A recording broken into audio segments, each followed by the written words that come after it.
Thank you so much, David, and it's just such a pleasure to be here. I'm just so grateful to the Association of Indiana Prosecuting Attorneys for putting on this very important event, something that is truly a strong issue and a strong stance, so we really appreciate it. I'm Luke, as he said. I'm with Smart Approaches to Marijuana. We are a nonprofit, nonpartisan group out of D.C., co-founded by Dr. Kevin Sabet, who was an advisor to the last 3 presidential administrations, as well as former Congressman Patrick Kennedy, and a former speechwriter, David Frum, for the Bush administration. I'm also here representing not only Smart Approaches to Marijuana, or SAM, but also I am a Denver dad, so I'm from Denver. I was there prior to, during, and after legalization of marijuana. And now, as a father of a 1-year-old daughter, I can tell you the effects of legalization of marijuana in our state have been disastrous, and quality of life has plummeted. I'm going to talk more about that in a few minutes. But that's really what I'm here representing today. Our view as an organization is we want to see commercialization of marijuana stopped. We believe it is not good for this country. It's not good for families, not good for children. But we also aren't interested in putting people in jail for smoking a joint in their own home either. So we really believe that this is not a dichotomy, that there is a middle ground on this issue. But marijuana is a dangerous drug. We want to see research. We want to see a 21st century scientific approach to this issue, and that's what we push for. So let's look at just a couple of the facts today, because we're here to talk about the truth about marijuana.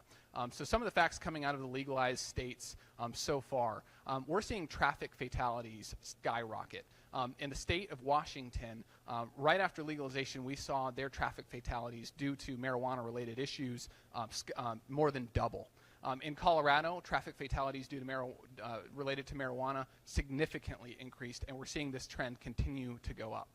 In terms of marijuana's effects on the economy, we've seen that increased use of marijuana has led to increased unemployment rates. The more marijuana use, the worse that picture is looking. So we're very concerned about these issues. We're also seeing that marijuana is very much associated with a series of mental illnesses, including schizophrenia. And we're seeing increased suicide attempts through marijuana use as well. So we're seeing public health issues, we're seeing traffic issues, we're seeing economic issues here across the board. Now I want to talk a little bit about my home state of Colorado. In Colorado, it has absolutely just been a nightmare. When you go downtown to the famous 16th Street Mall, which is the center of the downtown area, it's almost uninhabitable now. There's so much marijuana smoke and paraphernalia. The drug scene has really taken over there. People don't want to have conferences there anymore. It's affecting the local economy.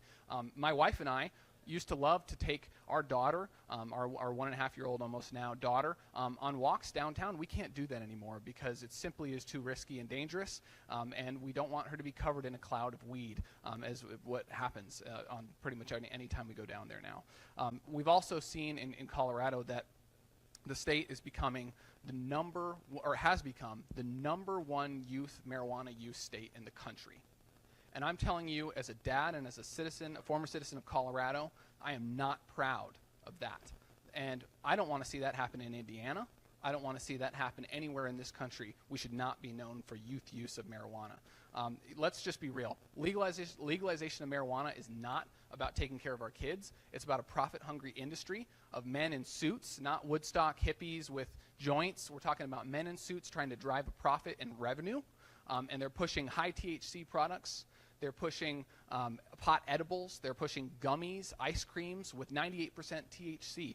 Highly potent and obviously targeted at our children and at our vulnerable populations. In fact, in Colorado, we've seen pot shops really grow in minority and vulnerable communities. So we were told, oh, this is a social justice stand to legalize marijuana. However, what we've seen is that they're targeting the vulnerable populations of our country.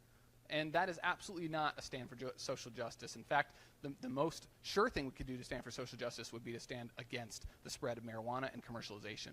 So in conclusion, we're here to talk today about our concerns about the public health issues around marijuana legalization and its effects, such as traffic and other things. And I'm looking forward to talking with you more about that at the summit today. Thank you all.